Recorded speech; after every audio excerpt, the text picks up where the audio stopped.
நடக்கும் பிரச்சனைகளை கண்டு பயந்து ஒதுங்கி விடாமல் அதில் நம்முடைய பங்களிப்பை முழுமையாக அளிக்க வேண்டும் என்கிறார் மனுஷபுத்திரன் அவர்கள். நம் விடையிலே வா நிகழ்ச்சியின் அடுத்த பகுதியாக வரவிருப்பது தேதும் நன்றும்.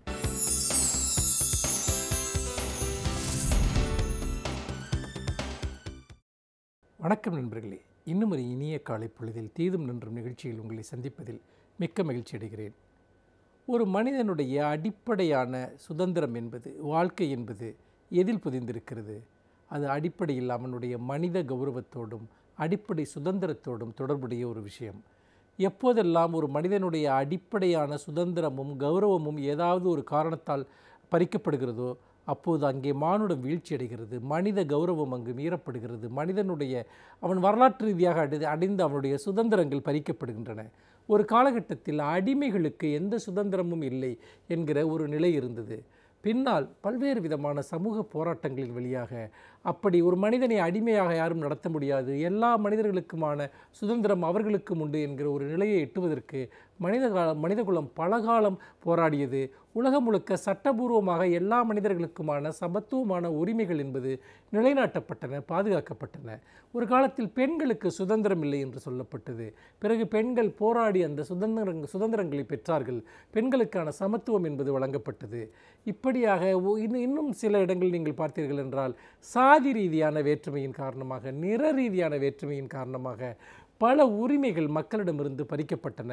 அது உலக நாடுகளில் பலவற்றிலும் நடந்திருக்கிறது, இந்தியாவில் இன்றும் கூட நடந்து கொண்டிருக்கிறது. ஆனாலும் கூட ஒரு சமூகம் தொடர்ந்து தனி மனிதனுடைய கௌரவத்திற்காகவும் சுதந்திரத்திற்காகவும் போராடிக்கொண்டே இருப்பதன் வழியாகத்தான் அது ஒரு சிவில் சமூகம், நாகரிகமடைந்த சமூகம், பண்பாட்டு வளர்ச்சி பெற்ற சமூகம் என்கிற ஒரு அந்தஸ்தை பெறுகிறது. அப்படிப்பட்ட ஒரு சூழ்நிலையில் இன்றைக்கும் சமூகத்தில் ஒரு பிரிவினர் அவர்கள் எல்லா விதமான மனித உரிமைகளும் மறுக்கப்படுகிற ஒரு நிலையை அடைகிறார்கள் என்று சொன்னால் அதை உங்களால் நம்ப முடிகிறதா? அவர்களுக்கு சட்ட ரீதியான பாதுகாப்புகள் இல்லை, சமூக ரீதியான பாதுகாப்புகள் இல்லை. ஒரே ஒரு வார்த்தையினால் அந்த மனிதனுடைய எல்லா விதமான அடிப்படை மனித உரிமைகளையும் ரத்து செய்துவிட முடியும். அந்த வார்த்தை என்னவென்று உங்களுக்கு தெரியுமா? ஒரு மனிதரை பார்த்து நீங்கள் பைத்தியம் என்று அழைப்பது. அதாவது இந்த சமூகமோ அல்லது ஒரு மருத்துவரோ ஒரு மனிதரை பைத்தியம் என்று சொல்லிவிட்டால், மனநலம் சரியில்லாதவர் என்று சொல்லிவிட்டால், அவர் அடுத்த கணம் இந்த சமூகத்திலிருந்து விலக்கப்பட்டு விடுகிறார். அவர் எங்கோ கொண்டு போய் நீங்கள் ஒரு தனிப்பட்ட ஒரு சிகிச்சை என்கிற பெயரில் ஒரு சிறைச்சாலை போன்ற ஒரு இடத்தில் நீங்கள் அடைத்து வைத்து விட முடியும். அவருக்கு மிக கொடூரமான சிகிச்சைகள் என்கிற பெயரில் அவருடைய எல்லா விதமான அடிப்படை சிவில் உரிமைகளையும் நீங்கள் ரத்து செய்துவிட முடியும். இது இந்தியா முழுக்க நடந்து கொண்டிருப்பதாக சமீபத்தில் ஒரு பிரபலமான ஆங்கில இதழ் ஒரு அட்டைப்பட கட்டுரை வெளியிட்டிருந்தது. அது சொல்லக்கூடிய செய்திகள் என்பது இரத்தத்தை உறைய வைக்கக்கூடியதாக இருந்தது. அதாவது நாம் பலமுறை கேள்விப்பட்ட விஷயங்கள் தான் அவை என்றாலும் கூட அவற்றை ஒட்டுமொத்தமாக இந்தியா முழுக்க இப்படி மனநலம் குன்றியவர்கள் என்கிற பெயரில் ஏராளமான மனிதர்கள், அதாவது எந்த மனக்கோளாறும் இல்லாதவர்கள் அல்லது சிறு சிறு பிரச்சனைகளை கொண்டவர்கள், அவர்கள் குடும்பத்திலிருந்து விலக்கப்பட வேண்டும் என்பதற்காகவோ சிலருடைய சுயநலத்திற்காகவோ அவர்கள் இப்படி மனநோய் விடுதிகள் என்கிற சிறைச்சாலைகளுக்குள் அடைக்கப்பட்டிருக்கிறார்கள் என்கிற ஒரு கொடூரமான ஒரு உண்மையை அந்த கட்டுரை வெளிப்படுத்துகிறது. அதாவது ஒரு புகழ்பெற்ற ஒரு சிறுகதை ஒன்று இருக்கிறது. லத்தீன் அமெரிக்க எழுத்தாளர் அர்ஜென்டினாவைச் சேர்ந்த கேப்ரியல் கார்சியா மார்க்கோஸ் என்கிற சமீபத்தில் மறைந்த அந்த எழுத்தாளர் எழுதிய ஒரு சிறுகதை. அந்த சிறுகதை என்னவென்று கேட்டால், நான் தொலைபேசியை உபயோகிக்கத்தான் இங்கு வந்தேன் என்கிற ஒரு சிறுகதை. அதாவது ஒரு பெண் தன்னுடைய கணவரை சந்திப்பதற்காக ஒரு காரில் சென்று கொண்டிருக்கிறாள். வழியில் அவளுடைய கார் கோளாறாகி நின்று விடுகிறது. அப்படி கோளாறாகி நின்று விடுகிற போது அவள் சொல்கிறாள், அவள் வழியில் அங்கு சென்று கொண்டிருந்த ஒரு பேருந்தில் அவள் லிஃப்ட் கேட்கிறாள், ஒரு இடம் கேட்கிறாள், என்னை குறிப்பிட்ட ஒரு இடத்தில் கொண்டு போய் விட்டுவிடுங்கள், நான் ஒரு ஃபோன் செய்ய வேண்டும் என்று. அவர்கள் அந்த பேருந்து என்பது ஒரு குறிப்பிட்ட ஒரு இடத்திற்கு செல்கிறது. அது ஒரு பழைய கான்வென்ட் போன்ற ஒரு இடமாக இருக்கிறது. அந்த இடம் போனால் அது உண்மையில் ஒரு மனநோய் விடுதி. அவர்கள் என்ன நினைக்கிறார்கள் என்று சொன்னால், ஒரு மனநலம் சரியில்லாத ஒரு பெண் அவள் அந்த விடுதியில் இருந்து அப்போது தான் தப்பித்து சென்றிருக்கிறாள். அவள்தான் இவள் என்ற ஆள்மாறாட்டத்தின் காரணமாக அவளை இந்த விடுதிக்குள்ளே அவர்கள் அடைத்து வைத்து விடுகிறார்கள். அவள் திரும்ப திரும்ப சொல்கிறாள், நான் ஒரு தொலைபேசியை உபயோகிக்கத்தான் இங்கு வந்தேன் என்று. அவருடைய பேச்சை யாருமே கேட்கவில்லை. ஒரு மனநலம் சரியில்லாத ஒருவருக்குரிய அத்தனை விதமான கொடுமைகளும் சிகிச்சைகளும் அவளுக்கு அளிக்கப்படுகின்றன, தரப்படுகின்றன. இந்த கதையை நான் ஏன் இங்கே சொல்கிறேன் என்று சொன்னால், நம் நாட்டில் பெரும்பாலான மனநோயாளிகள் என்று சொல்லப்படக்கூடியவர்கள் அத்தகைய நிலையில் தான் இருக்கிறார்கள். அதாவது ஒரு வீட்டில் ஒரு குறிப்பிட்ட நபர் அவர் அந்த வீட்டிற்கு கீழ்ப்படியவில்லை என்று வைத்துக்கொள்வோம். அதாவது ஒரு சம்பவம், இங்கே இது போன்ற ஒரு விஷயத்தில் வெளிப்பட்ட ஒரு சம்பவம். ஒரு பெண் இன்னொரு மதத்தைச் சேர்ந்த ஒருவரை அவர் காதலிக்கிறார், திருமணம் செய்து கொள்ள விரும்புகிறார். ஆனால் அந்த வீட்டில் இருப்பவர்கள் அந்த திருமணத்திற்கு உடன்படவில்லை. ஆனால் அந்த பெண்ணோ மிக பிடிவாதமாக அந்த நபரை திருமணம் செய்து கொள்வேன் என்கிறார். உடனே இவர்கள் ஒரு மருத்துவரிடம் போய் அந்த பெண் மனநலம் சரியில்லாதவள் என்று போலியான ஒரு சான்றிதழ் வாங்குகிறார்கள். அதாவது நம்முடைய சட்டப்படி நீங்கள் பார்த்தீர்கள் என்றால் மனநலம் சரியில்லாதவர்களை நீங்கள் மனநோய் விடுதியில் வைத்திருக்க வேண்டும் என்றால் ஒரு மேஜிஸ்ட்ரேட் ஒருவரிடம் அனுமதி பெற வேண்டும். ஆனால் இங்கு பேராசை கொண்ட மருத்துவர்களாலும்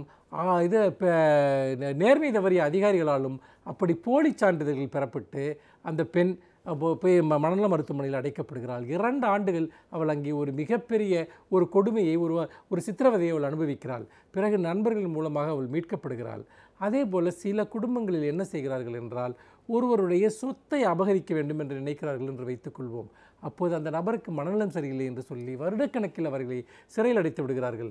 பல மருத்துவர்கள் பெருந்தொகையை இதற்கு பணமாக பெற்றுக்கொண்டு அவர்கள் இதுபோன்ற போலியான ஒரு சான்றிதழ்களை கொடுத்து பலரையும் அப்படி சிறையில் அடைக்கக்கூடிய ஒரு அவலம் இந்த நாட்டிலே நடந்து கொண்டிருக்கிறது. இப்படி இது ஒரு புறம் என்றால் இன்னொரு புறம் வீட்டில் சுமையாக இருக்கக்கூடியவர்கள் என்று கருதப்படக்கூடியவர்கள் தங்களுக்கு இடையூறாக இருக்கிறார்கள் என்று கருதக்கூடிய நபர்களையும் கூட இதுபோல் மனநோய் கொண்டவர்கள் என்று சொல்லி போலி சான்றிதழ்கள் மூலமாக மருத்துவமனைகளில் கொண்டு போய் சேர்த்து விடுவது, அங்கேயே அவர்களை கைவிட்டு விடுவது என்பது இன்றைக்கு ஒரு மிகப்பெரிய ஒரு நடைமுறையாக இருக்கிறது.